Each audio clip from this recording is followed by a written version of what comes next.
Ele é gravado, eu sempre deixo os links, né, lá no grupo, para que todo mundo possa acompanhar, tá? Então, só um minutinho que eu vou compartilhar a tela.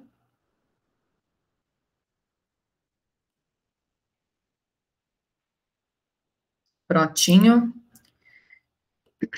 Então, vamos dar continuidade, né? Relembrando, eu gosto de fazer sempre esse preâmbulozinho, para quem pegar o estudo em andamento, ter ideia da nossa continuidade. Então, a gente está fazendo o estudo do livro Céu e o Inferno, né? É um livro que compõe o Pentateuco da doutrina espírita. A gente também se embasa, né, em outras literaturas para corroborar o que a gente encontra neste livro. O roteiro do nosso estudo, a gente já passou aí por algumas etapas, né? Já falamos sobre o porvir e o nada, o temor da morte, o céu, o inferno e o purgatório, e iniciamos na semana passada sobre a doutrina das penas eternas, né? Tem alguns outros itens aqui que a gente vai contemplar nessa primeira parte, e depois a segunda parte com os exemplos, né? Que serão, como o próprio nome colocou, exemplos trazidos por próprios irmãos que passaram por algumas etapas em suas vidas e que vêm comprovar, né, essa questão da ideia do céu e do inferno, tá bom? Então, hoje a gente está na aula 26 e estamos falando da doutrina das penas eternas. Né? Então, para a gente compreender em que momento a gente está vivenciando, a gente já, de certa forma, ampliou a nossa consciência em relação da existência, né, de céu e inferno, né? Enxergamos isso não mais como lugares, como regiões, mas como estados de consciência, né? E a gente começou a cair por terra por questão de lógica, principalmente aquilo que a gente chama de doutrina de pena eterna, né? A gente entende aí que seria um Deus muito injusto, né? Colocar seus filhos para sofrerem penas eternas sem a possibilidade de se melhorar, né? Que é justamente aquilo que a doutrina espírita vem nos ensinar, da ideia, né, da lei de causa e efeito, de ação e reação, e dessa possibilidade desse nosso refazimento como pessoas melhores, né? Então, a gente está debatendo sobre a questão desta doutrina das penas eternas. Por que que em um determinado momento, né, da história e da nossa vivência enquanto humanos, essa doutrina, ela também se fez necessária, né? Então, a gente está falando da origem dessa doutrina das penas eternas. E dando continuidade à fala, né, da semana passada, foi colocado o quê? Que à medida que o espírito ele se desenvolvia, esse véu material foi se dissipando aos poucos, né? E os homens foram se habilitando a compreender as coisas espirituais. Mas isso não aconteceu senão de uma forma lenta e gradual. Então, é aquela coisa, né? Assim como nós, na atualidade, já temos uma mentalidade muito mais aberta para compreender a doutrina espírita, né, por questão de lógica, por questão de razão, realmente, hoje a gente já se encontra nesse patamar, né? Só que anteriormente, nossos irmãos e nós mesmos, em outras vivências, né, em outras reencarnações, não tínhamos essa mentalidade para compreender essa doutrina, né, para compreender essas coisas espirituais. Né? Então, esse despertar da consciência, ele veio de maneira lenta e gradual. Nós ainda, às vezes, nos apegamos a determinados comportamentos ou a determinadas falas que já não condizem mais com o entendimento que nós temos, né? Imagine lá na antiguidade, lá nos tempos de Jesus, ou até mesmo antes de Jesus. Então, a questão desse meio material, essa consciência material, esse véu, né, ele era muito presente, muito mais real. Então, à medida que os fatos, né, e que isso tudo foi surgindo, naturalmente, esse véu, nós até hoje ainda precisamos do véu do esquecimento, porque se nós soubermos, né, o que fizemos, o que fomos, e o que algum irmão nosso tenha feito conosco em outras existências, nós não teríamos a maturidade, né, de fazer refazer as notas, retirar essas desavenças, né? Sabemos que viemos enquanto pais, irmãos, filhos, nessa convivência, justamente para esses resgates. E esse véu do esquecimento ainda se faz muito necessário para nós, porque senão nós não teríamos condições, né, de avançar, de buscar essa melhoria. Então, Jesus, já lá na ocasião de sua vinda, ele pôde proclamar um Deus clemente, né? Já falava do seu reino, já falava que o reino dele não era deste mundo na época, né, em que ele estava, e disse: amai-vos uns aos outros e fazei o bem aos que vos odeiam, né? Ao passo que antes dele, qual que era a lei que existia? Olho por olho, dente por dente, né? Quem quiser ter maiores detalhes, eu convido a fazer a leitura, né, do capítulo da moral estranha, do Evangelho segundo o Espiritismo, que traz muitas explicações, principalmente sobre a maneira diferenciada que Jesus apresentou, né, esse reino de Deus. Então, era uma época, né, a lei de Talião, como se dizia, aonde alguém me fazia um mal, eu pagava com o mal, né? Alguém cometia um crime e por vingança ela se lá se praticava outro crime, né? E Jesus vem para poder fazer exatamente o contrário, né? Dê a outra face se alguém te bater, né? Vai, não peques mais. Então, assim, foi uma coisa totalmente diferenciada, já apresentando algo que a gente precisava se modificar, né?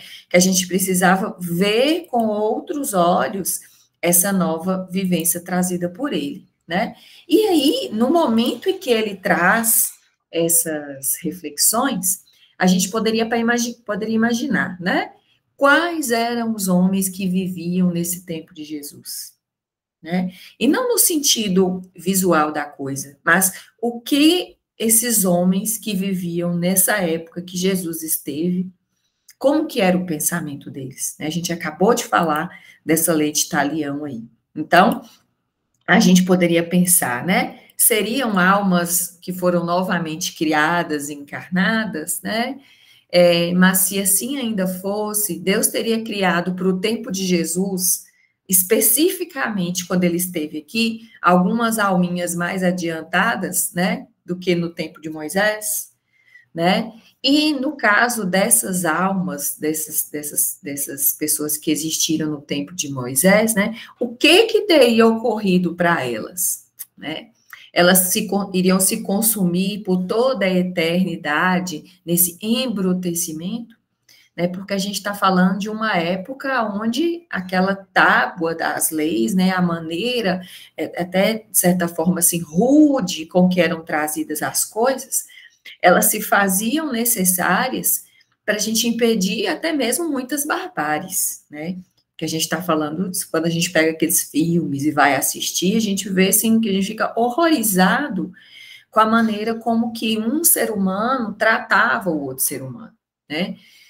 Por isso que, às vezes, quando a gente para pensar em várias atrocidades que ainda acontecem nos tempos de hoje, a gente passa até mal, porque a gente fala assim, nossa, como é que as pessoas faziam isso com outras pessoas, né? Tem alguns filmes que retratam a época de Paulo de Tarso, a época que ele ficou preso, né, muito tempo, antes de ter sido morto, e mostrava, né, várias pessoas sendo colocadas em pilares como se fossem tochas, e falava, acenda lá a luz para que a gente possa passar.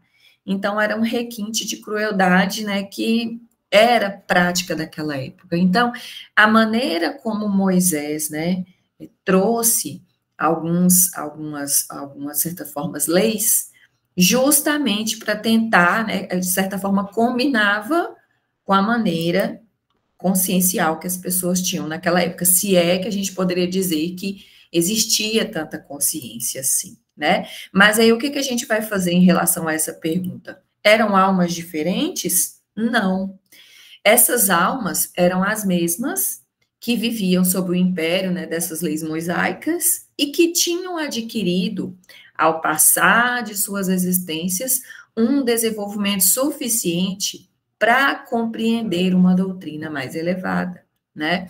Assim como hoje, estando mais adiantadas, se encontram para receber um ensino ainda mais completo. Então, aí vem mais uma assertiva, né, sobre a nossa capacidade de evolução, dessa nossa possibilidade de, né, eu gosto muito de uma fala que Breno trouxe numa das palestras. Se hoje estamos desta forma, né, nós estamos na nossa melhor encarnação. Então, a gente faz até a nossa revisão, né? Nossa revisão de consciência. Nossa, eu não estou tão bem, então quer dizer que eu já fui muito pior. Então, a gente tem um percurso aí, né, a galgar. Mas ainda estamos numa situação muito melhor, né? Eu até coloquei essa tirinha aí, fazendo uma colocação, né, das alminhas lá conversando, né? Aproveita que você vai encarnar, porque a transição já começou, alertando, né? E aí, essa criancinha que nasce, né, ele era o espírito dela falando, nossa, essas crianças de hoje são tão sabidas, né? E a mãe falando, né? Parece que já entende tudo o que a gente diz. E o que o espírito está falando? Estou com pressa, né? Então, quer dizer, às vezes a gente se assusta, né? Justamente porque a gente sabe que hoje, né? As crianças são completamente diferentes das de antigamente, se a gente compara até com a gente mesmo, mas faz parte desse processo de evolução, tá? Pedir desculpa pelo áudio, viu, gente? Foi mal. E dando continuidade, né, o Cristo não pode, no entanto, revelar aos seus contemporâneos sobre os mistérios do futuro. Então, já na época em que ele esteve, ele tinha, né, a consciência que muitas das coisas que ele gostaria de dizer, as pessoas não teriam condições de compreender, né? Então, ele mesmo disse, muitas outras coisas vos diria, se estivessem em estado de as compreender. E eis porque vos falo em parábolas. Então, aí a maneira como ele encontrou, né, para poder trazer essa informação, né, condizente com o nível de entendimento das pessoas da época, né, principalmente para o público em geral, era aquela fala através de parábolas, né? E, inclusive, é dito que para os seus discípulos ele tinha outros mecanismos para se falar, né? Mas, principalmente no que diz respeito à questão da moral, né? Que diz respeito aos deveres dos homens, né? Nós, enquanto seres humanos, o Cristo foi muito explícito, né? Por quê? Tocando nessa corda sensível da vida material, sabia fazer se compreender, né? Quanto a outros pontos, né, outros níveis de entendimento, ele se limitou a semear de forma alegórica os germes que deveriam ser desenvolvidos mais tarde. Então, olha que coisa mais bacana, né? Nós temos hoje à nossa disposição o Evangelho segundo o Espiritismo, que traz todas as parábolas que Jesus, né, colocou naquela época, e vem a instrução dos espíritos, né, vem a explicação desses irmãos, né, e aí e isso acontece muito comigo, acho que também deve acontecer com muita gente, porque às vezes a gente antigamente fazia uma leitura da parábola, e quando a gente vê a explicação que é trazida no Evangelho, como é que a gente tem uma visão completamente diferente? A gente vê que a gente tinha uma coisa muito mais limitada, muito mais superficial, e aí a gente tem esse esclarecimento e a própria doutrina, né? À medida que a gente vai estudando, que a gente vai se aprofundando nessas leituras, a gente vai vendo a complexidade do ensinamento que ele queria trazer, né? E aí a gente tem essa grata satisfação de ter isso na nossa mão, né? Para o nosso entendimento, para a nossa reforma íntima, para as nossas práticas do dia a dia. Então, é muito interessante essa colocação, né? E a doutrina das penas e recompensas futuras, que é o que a temática, né, que o livro Céu e Inferno traz, pertence a essa última ordem de ideias, a essas coisas que numa época anterior não seriam compreendidas, né? Então, principalmente em relação às penas, ele não poderia romper bruscamente com as ideias pré-concebidas. Então, se você, né, tem lá uma ideia que já foi sedimentada, né, por tantos séculos sobre essa ideia, né, de queimar no fogo do inferno, e aí como é que de repente chega uma pessoa completamente diferenciada, falando do amor, né, e fosse explicar lá naquela época que você, se você fizesse o bem e que você deveria fazer o bem justamente, né, para que você pudesse se redimir. E, então, quer dizer, as pessoas não iriam compreender, né? Como até hoje muitos ainda não compreendem, né? Às vezes nós mesmos, né, vemos às vezes a dificuldade que é de falar assim, nossa, mas fez alguma coisa comigo, eu tenho que mudar meu pensamento em relação ao meu irmão, né, para que eu possa fazer algum tipo de reparação. Então, é muito difícil. Então, ele não conseguiria romper, né, de uma maneira muito brusca, essas ideias já colocadas lá atrás, né? E de que forma que ele iria fazer isso, que foi como ele fez, né? Vindo traçar aos homens novos deveres. A ideia de substituir o ódio e a vingança pelo amor e pela caridade, né? O egoísmo pela abnegação, só de pedir isso já era muito, né? Não seria. Se a gente pegar, eu coloquei a figura aí de Francisco de Assis, para a gente se recordar da oração da oração de São Francisco, né? Senhor, fazei-me instrumento de vossa paz. Será que se a gente, na íntegra, conseguimos, onde houver ódio, que eu leve o amor, onde houver ofensa, que eu leve o perdão, onde houver discórdia, que eu leve a união. Se a gente parar para pensar na oração, a gente vê o tanto que a gente ainda é falho, né? Naquilo que é necessário que a gente faça. Então, além disso, né, não podia, de maneira racional, enfraquecer o temor do castigo reservado àqueles que prevaricavam na época, né, sem enfraquecer ao mesmo tempo a ideia do dever. Então, precisou passar, né, por um monte de tempo, por vários exemplos, esse amadurecimento dessas almas, né, para que a gente, né, conseguisse ter como se fosse realmente uma purificação, né? Então, quantos de nós já não fomos alguém lá atrás que praticou muitas coisas erradas, desavenças, enfim, um monte de atrocidade. E hoje a gente tem a condição, né, de se apresentar aí numa encarnação muito mais elevada.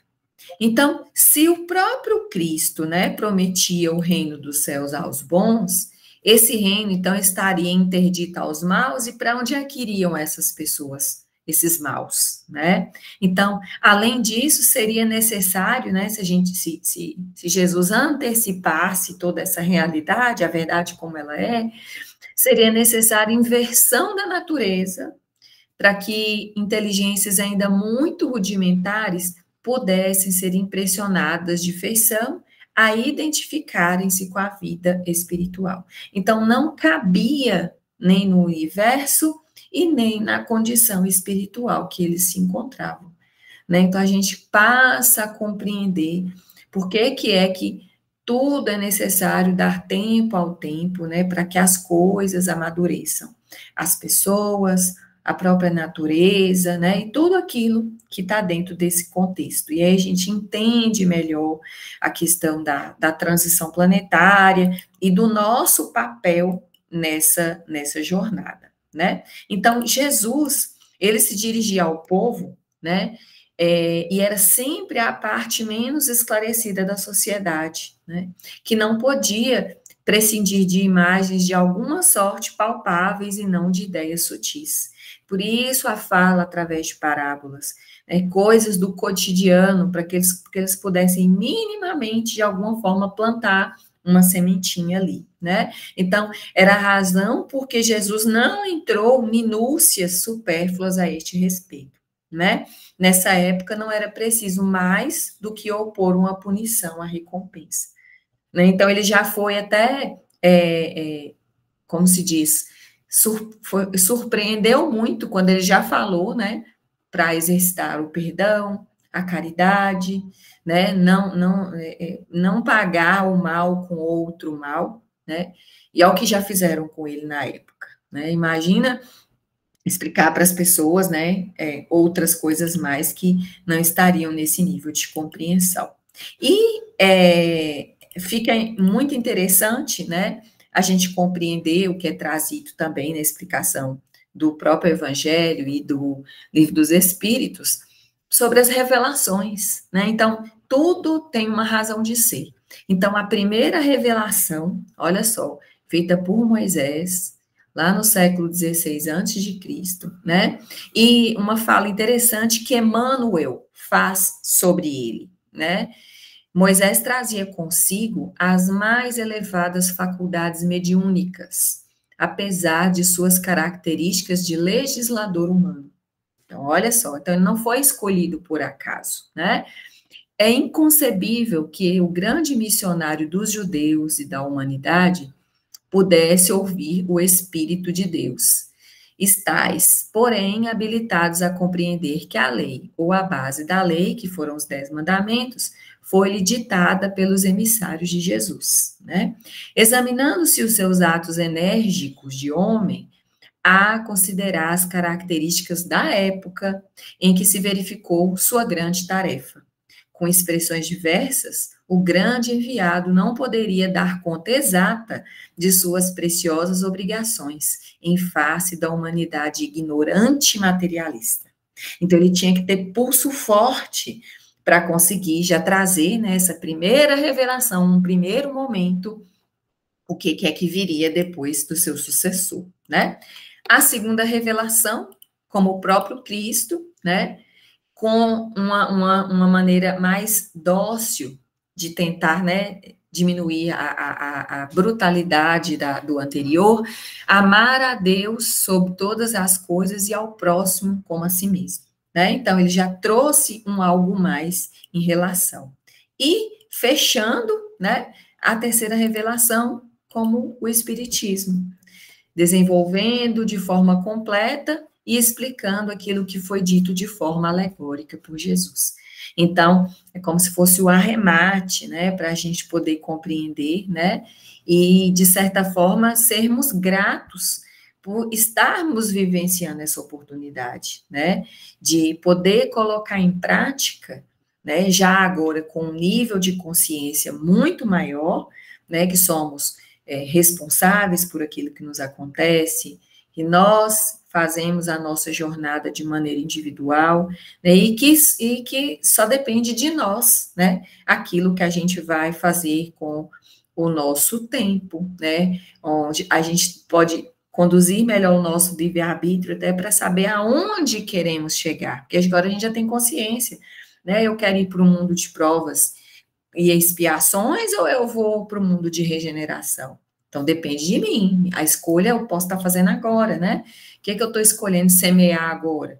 Que agora eu ainda estou colhendo aquilo que eu fiz antes, mas eu posso já fazer as minhas mudanças para que eu possa ter uma coisa melhor na minha próxima oportunidade. Ok? Se alguém quiser falar alguma coisa, complementar, viu? Não precisa ser só no final, não, viu, gente? Pode pedir para parar, que a gente vai fazendo os comentários também. Se alguém quiser falar alguma coisa,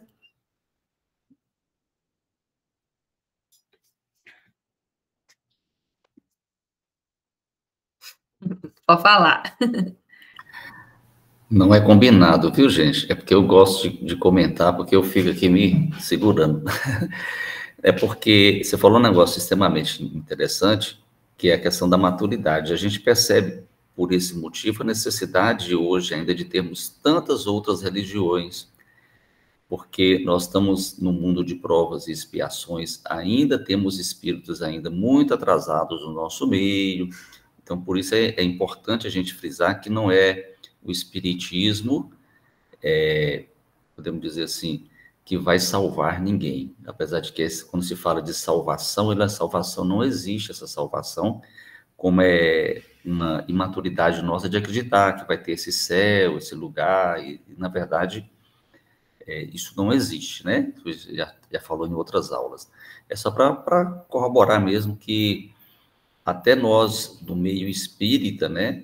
Em alguns momentos a gente se pega, às vezes, acreditando um pouco nessas histórias fantasiosas necessárias que foram colocadas, né? Que estão, às vezes, até documentadas na Bíblia, porque nós ainda acreditamos, às vezes, no milagre, acreditamos em muitas situações que não são verdades, né? Então a gente ainda cria esse universo que não é o universo da maturidade, da responsabilidade, né? A gente às vezes se culpa muito por algumas situações e esquece que nós somos o somatório das nossas escolhas, das nossas transformações morais. Então, assim, não tem que, perdão, meu Deus, e continuar errando. Isso não existe. Ninguém está te cobrando nada, é a gente cobrando da gente mesmo, né? Então, esse céu e esse inferno vai ser proporcional à nossa maturidade quando nós passarmos para o outro lado da vida. É só, se alguém quiser comentar mais alguma coisa.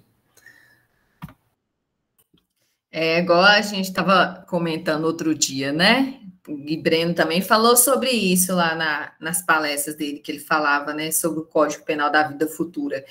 Se, olha para você ver, hoje a gente já tem algum esclarecimento e viemos em condições de ter essa abertura para a doutrina espírita. Imagina se a gente desperdiça essa condição. Então, pode ser que a nossa prova, depois, para poder aprender, né, já que a gente recusou uma mais fácil, pode ser muito mais complicada, né? Imaginemos nós morando em um país, né, extremamente fechado, com outra visão, principalmente em relação à questão religiosa, igual a gente está falando, né? Então, eu acho que é bom para a gente poder refletir sobre as dádivas que nós temos hoje, né, e não perdermos tempo, como diz, bater na cabeça com coisa que não tem necessidade, né? Então, se ninguém mais quiser fazer algum comentário, eu vou encerrar aqui a gravação.